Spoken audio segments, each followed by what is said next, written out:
Welcome back.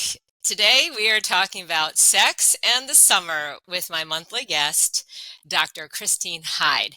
She's the founder of the New Jersey Center for Sex Therapy and has been a practicing sex therapist for over 26 years.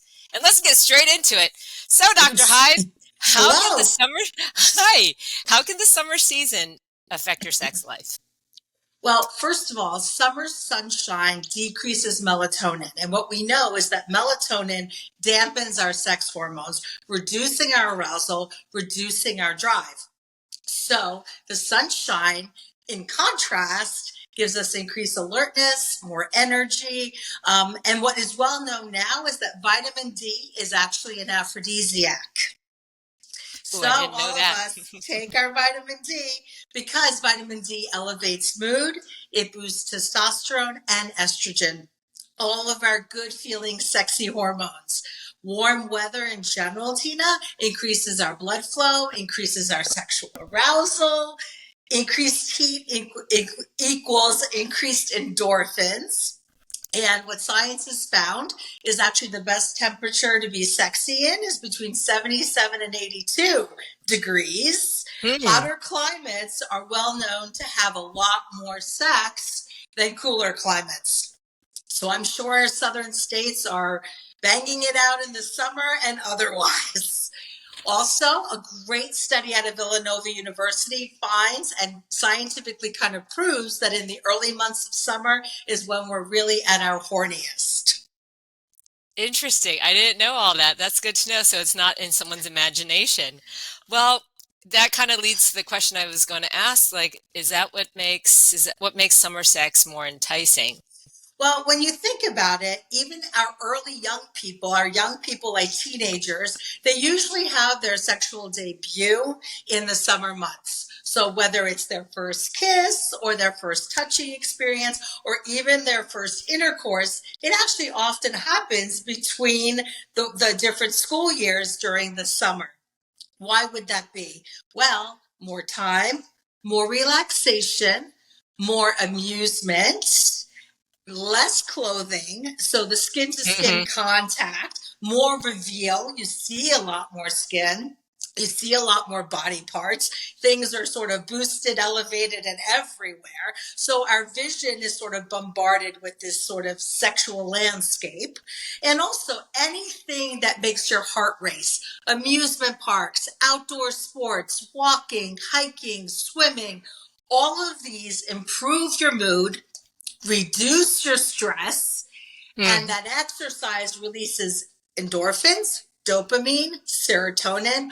All of that helps to be a perfect cocktail for summer sex. Makes total sense. So it sounds like it's just a win-win. Are there any risks or downsides to summer sex?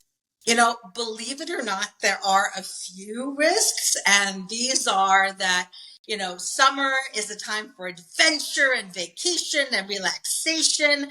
It's also a time for increased flings and increased affairs.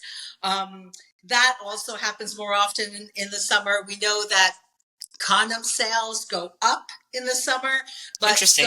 so do sexually transmitted infections for all those that aren't buying those condoms and those other Yeah. preventative forces. The other thing is, just the practicality. You're in a wet bathing suit, it increases yeast infections, bacteriolosis. So, in terms of that, it can definitely be a damper in the summer. And also, let's not forget, sometimes being in extreme heat or heat for very long periods of time actually will give us increased fatigue. So obviously, when Mhm. we're very tired, we're not feeling like sex very much. And, some people, it's not their season. They want to be cooler. They want to be what they consider more physically comfortable.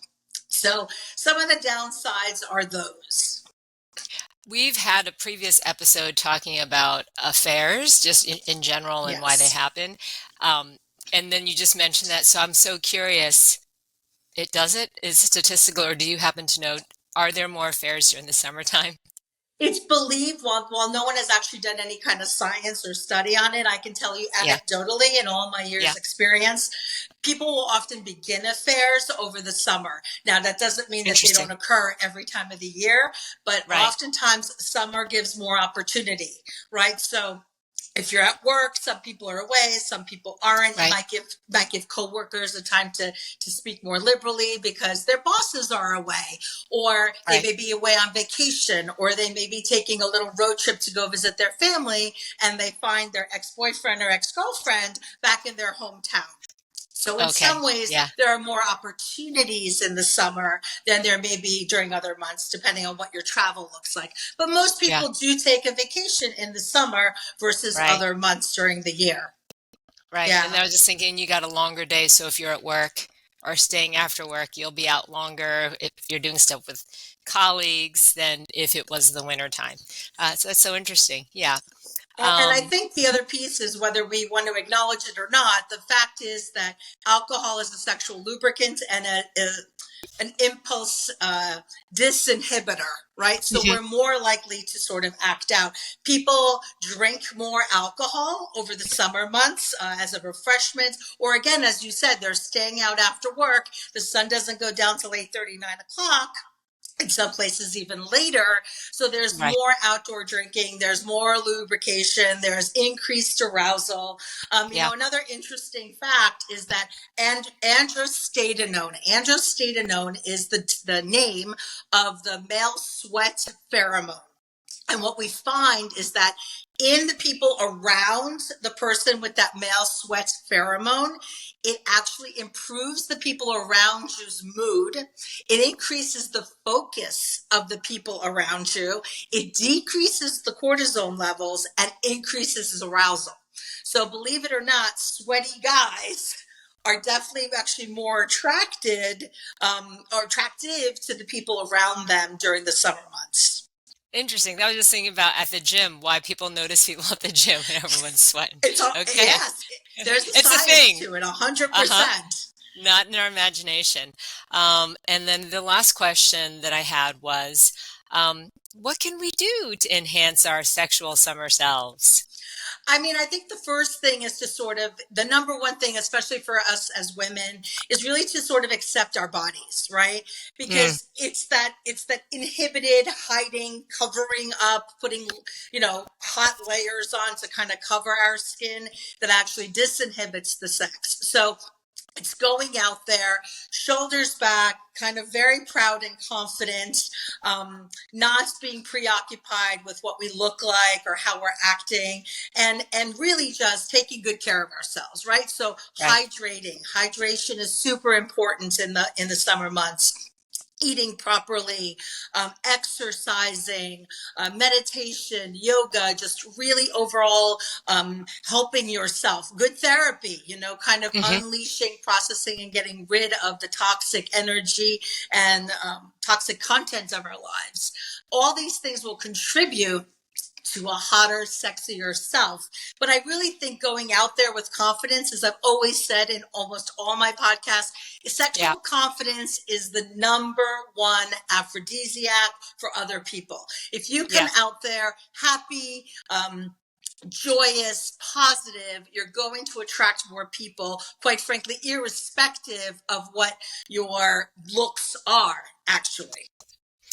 I think we forget that a lot. We get fixated on our thighs or whatever, thinking when it's energy. People are attracted to someone who's like fun, who's energetic, who's lighthearted. Yeah. We get Yes. we get absorbed in the whole like what we think people want, but then we know what draws us to other people is that. And that's wonderful.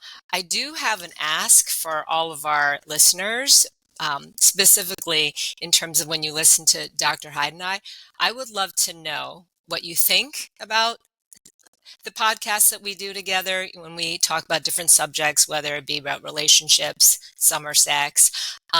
There is a place on the Spotify where I think you can give us feedback. Let us know if you want a specific subject discussed that we can cover or what you think about everything, because it would be really helpful for us to be able to create podcast episodes are information that will personally help you.